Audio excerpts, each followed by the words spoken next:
Oke, kembali lagi di channel saya. Makasih buat kalian yang sudah mengklik video ini. Kali ini kembali lagi dengan Mr. Q ya, M Kodari. Kali ini ada di Total Politik.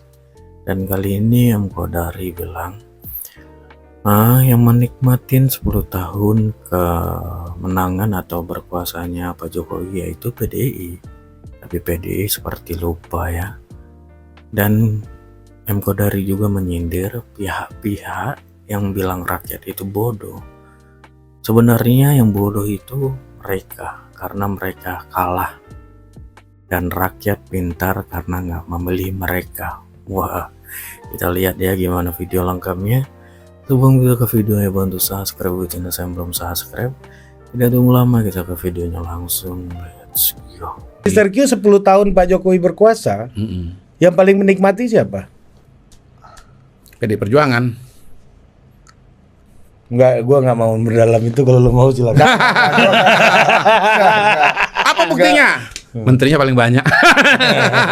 Enggak terbatas kok, menteri 4 ya kan, ada Paspra, 7 lah, hampir 10 lah malah. Banyak lah. yang ber-KTN. Ya udah nanti diriset sendiri lah. Tapi tadi kan pasti partai politiknya kan paling banyak dari PDI Perjuangan.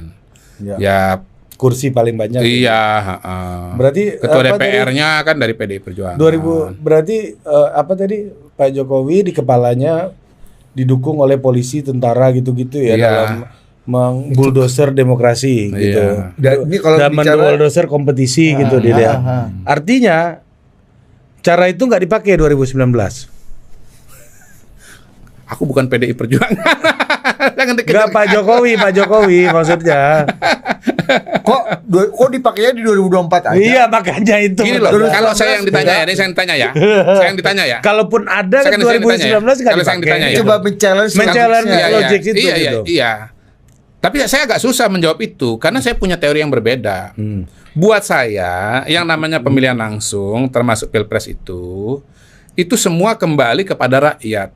Rakyat itu evaluasinya bagaimana kepada para calon, kepada petahana kalau ada petahana. Tapi kan ada yang bilang, Evaluasi yang bersifat rasional, bersifat psikologis. tapi kan ada yang bersifat bilang sosiologis. rakyatnya bodoh katanya. Ya, kalau saya menyebutnya bounded rationality, gitu ya, rasionalitas terbatas. Dan pengalaman saya, rakyat kita itu kalau ditanya puas nggak puas, bisa jawab dia. Kenapa puas? Dia bisa jawab juga. Kenapa tidak puas? Dia bisa jawab juga. Gitu. Dan menurut saya itulah demokrasi. Bagaimana Anda berinteraksi, berkomunikasi, dan bekerja untuk rakyat. Gitulah.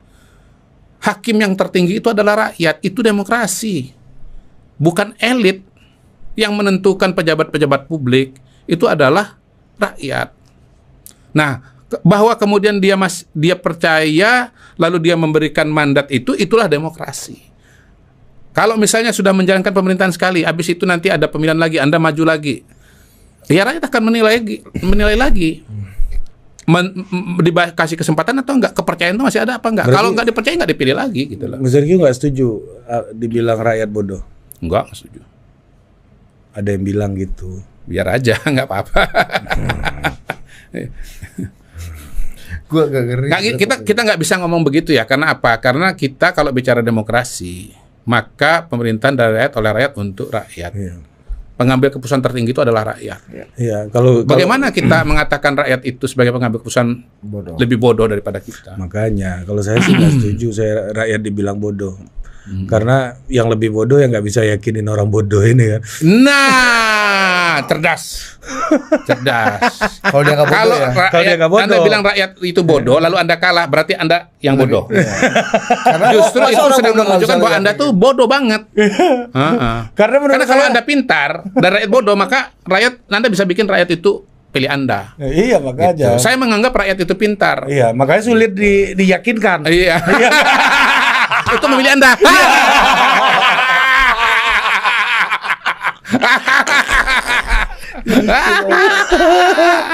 Tawa polarisasi itu. Sergio. Oke, kesimpulan kita ya. Rakyat pinter ya. Pinter. Nah, karena dia nggak milih Anda. Apa Lex Sergio? Apa? Rakyat sangat bodoh apa pintar. enggak? Rakyat bodoh apa enggak? Hah? Rakyat bodoh kalau milih Anda. Karena dia nggak milih Anda, dia pintar. Dia pintar maka nggak milih Anda. Iya. Harusnya lebih gampang. Iya dong. Mr. Q. Sederhana, itu penting banget tuh. Iya. Kalau Anda rakyat itu memang bodoh dan Anda pintar, maka Anda bisa bikin rakyat pilih Anda. Mr. Q. Kalau Anda nggak bisa bikin pilih Anda dan dia pilih yang lain, berarti dia pintar. Emang logiknya kan harusnya lebih gampang meyakinkan orang bodoh kan daripada orang pintar kan? Siapa? Lebih susah meyakinkan orang pintar kan? Lebih Daripada susah orang yang meyakinkan orang pintar. iya gak sih? Kan kalau dulu anggap rakyat bodoh. Iya, makanya Iya, kan? makanya rakyatnya pintar karena dia nggak berhasil meyakinkan rakyat tadi itu. Ntar gue cari siapa yang bilang begitu yang dimaksud sama Ari. Gua mau ngomongin. Ntar gua nih. cari. Gua mau ngomong apa namanya? Suatu hari di DPR kita datang sama Budi nih. Ada satu orang politisi ya. Ini politisi senior. Ngomong-ngomong, itu udah susah itu money politik apa. Iya, rakyatnya dibodoh-bodoh nih. Nggak bisa gua ngomong nih sama orang bodoh ini katanya kan.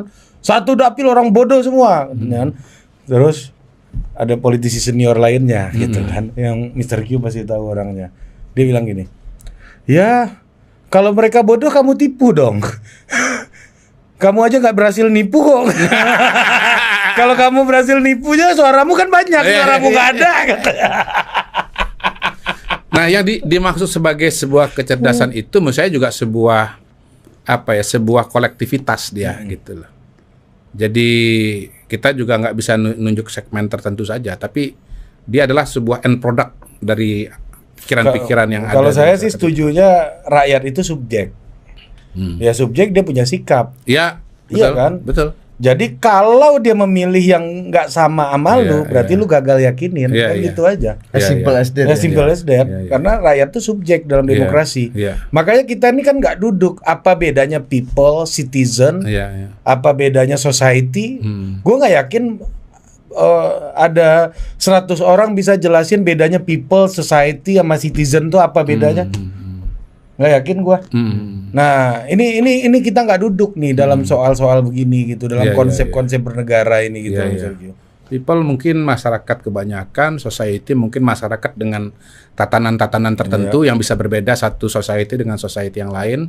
Ada norma di situ, ada Asian values, ada Western values, misalnya ya, gitu ya.